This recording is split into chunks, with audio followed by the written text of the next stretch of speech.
Jeff Johnson, and he won the endorsement at the convention this weekend down in Rochester to represent the Republicans in the gubernatorial campaign. Jeff, thank you for joining us tonight. Thanks, Mike. Tell me about that. What does that mean to your campaign? What has it meant in the last few days when you get name recognition out of that?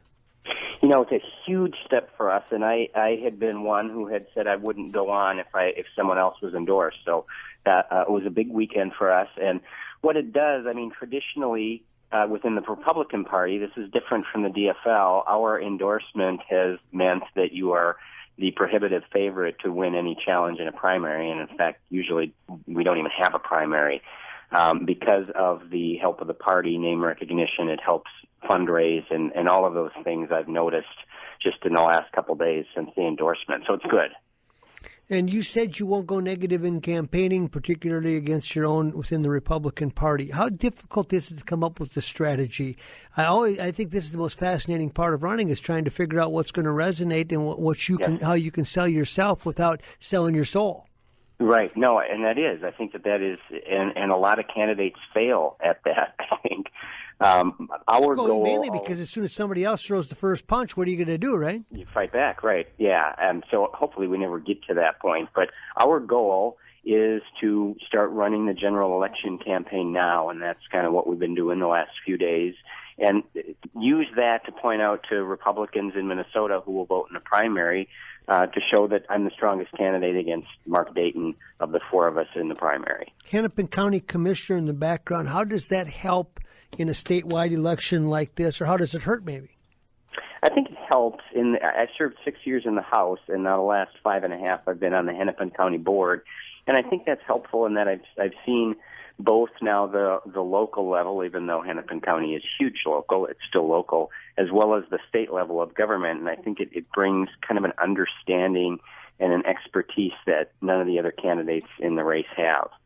Taxes and cutting taxes and all that's going on right now, you know it's going to be fought against Mark Dayton with he has taxed the rich to the point where some of them want to leave the state, are not as charitable about their giving. Your plan for that? You know, I think my job number one for me as governor, and I've been talking about this since the day we got in the race, is to make Minnesota's jobs climate and business climate competitive with the states that surround us, because we're not right now. And I know that Mark Dayton will point to a statistic here or there that says things are going fine and take credit for that, but I will tell you the statistic that stands out for me if you're concerned about the long term, and that is that Minnesota created the fewest number of businesses in the country per capita in 2012. We haven't seen the 13 numbers yet. That is very telling. In fact, we came in 51st, even behind the District of Columbia.